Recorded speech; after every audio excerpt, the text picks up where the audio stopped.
이렇게 그러니까 나는 가족이랑 보내는 시간을 소중히 생각하는 사람인데 그렇게 일 때문에 할 수가 없는 거죠. 그러면 일관성이 깨지는 삶인 거예요. 여기서 이제 일에 대한 스트레스를 오는 거고 내가 만족스럽지 못한 삶을 살고 있다라고 생각하게 된다는 거죠.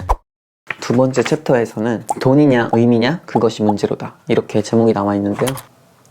좀 읽어드릴게요. 수많은 사람들이 돈을 쫓느냐 의미 있는 일을 하느냐를 두고 고민한다. 당신은 어느 편인가? 돈 아니면 의미?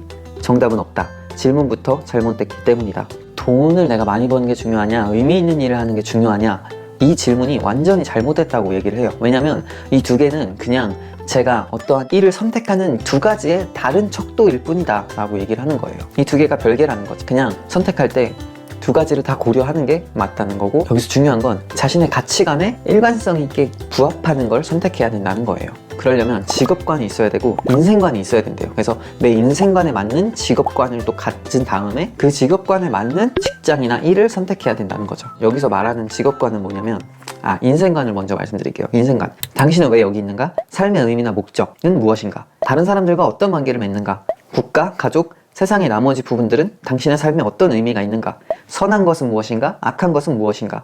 직업관은 왜 일하는가? 무엇을 위해 일하는가? 당신에게 일이란 무슨 의미인가? 그 일이 개인이나 다른 사람, 사회와 어떤 관련이 있는가? 돈은 그 일과 무슨 관계가 있는가? 경험과 성장, 성취는 일과 무슨 관계가 있는가? 요런 게 직업관이에요. 그래서 이 부분을 그냥 확실하게 이해할 수 있는 그 문장을 제가 읽어드릴게요. 예를 들어 직계 가족이나 친척과 시간을 보내며 삶의 의미를 찾는 것이 여러분의 인생관이라고 하자. 그런데 할 일이 너무 많다 보니 아이의 생일을 잊어버리고 형이 보낸 메일을 3주가 지나도록 답하지 못했다면 일관성이 부족한 생활에 스트레스를 느낄 것이다. 혹은 이 일을 통해 영혼의 양식을 얻는 것이 당신의 직업관이라고 생각해보자. 단기 근로자인 당신에게 높은 보수를 제공하는 일은 대부분 환경을 파괴하는 기업들에서 수주를 받은 작업일 것이다. 그렇다면 당신은 스스로를 배신자가 아니라고 합리화하는데 오랜 시간을 낭비할 것이다. 이 또한 일관성 있는 삶이라고 할 수 없다. 이렇게 그러니까 나는 가족이랑 보내는 시간을 소중히 생각하는 사람인데 그렇게 일 때문에 할 수가 없는 거죠. 그러면 일관성이 깨지는 삶인 거예요. 여기서 이제 일에 대한 스트레스를 얻는 거고 내가 만족스럽지 못한 삶을 살고 있다라고 생각하게 된다는 거죠. 그리고 저는 진짜 이 문장을 꼭 소개해드리고 싶어요. 그러니까 이 책이 너무 다 좋았어요, 진짜.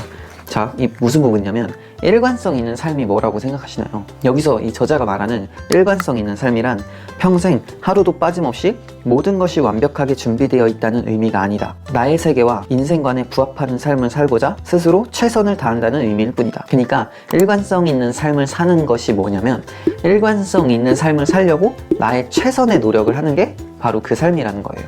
진짜 통찰력 미쳤습니다. 그리고 또 이제 세 번째 챕터입니다. 말씀드리고 싶은 게 이제 우리가 일하는 걸 정하잖아요. 내가 어떤 일을 할지를 정할 때 그때 이제 참고하면 너무 좋을 만한 지표인데요. 여기선 믹스라고 말하거든요. 그게 뭐냐면 돈, 영향력, 자기 표현 이 세 가지 척도를 이렇게 기준으로 삼아서 내가 지금 이 세 가지에 어느 정도의 비중을 두고 내가 지금 가치를 두고 있냐. 말이 어렵죠? 그러니까 설명을 해드릴게요. 설명을 해드리면 예를 들어서 이 저자가 처음에는 돈이 거의 80, 영향력이 20, 자기 표현이 0.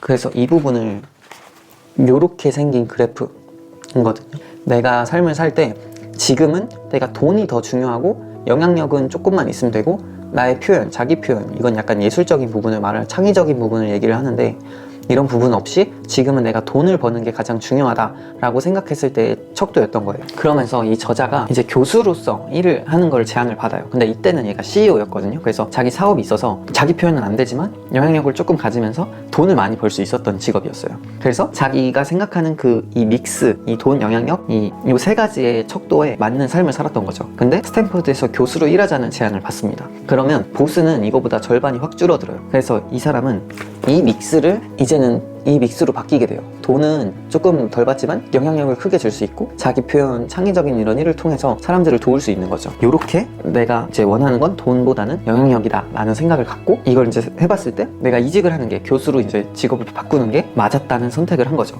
여러분들도 그런 혼란스러울 때가 있을 거예요. 그러니까 예를 들면 나는 지금 돈이 중요한 게 아니라 영향력과 자기 표현을 하고 싶은데 지금 다니고 있는 회사에서는 그걸 못해요. 그럼 여러분은 이제 일관성이 어긋나는 삶을 살고 있는 거예요. 그래서 이거를 여러분이 다시 짜셔야 돼요. 그래서 내가 어떤 척도를 두고 지금 일을 하기 원하는가. 예를 들어 어떤 사람이 일을 하고 있어요. 근데 그 사람은 난 돈을 많이 벌고 있는데 영향력이 없고 자기 표현할 기회가 없어요.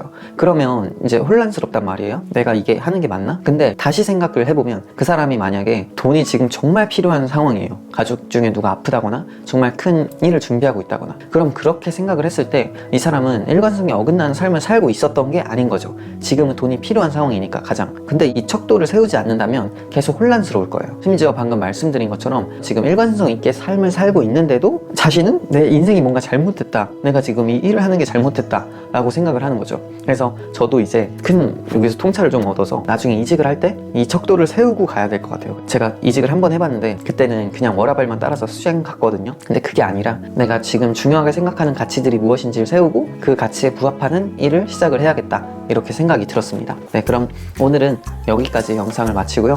여러분도 지금이라도 독서하시는 삶 살길 바랍니다. 여러분이 생각할 수 없는 그런 통찰을 얻을 수 있어요. 그럼 저는 이만 가보겠습니다. 시작할 마음으로는 채널 지금이라도 했습니다.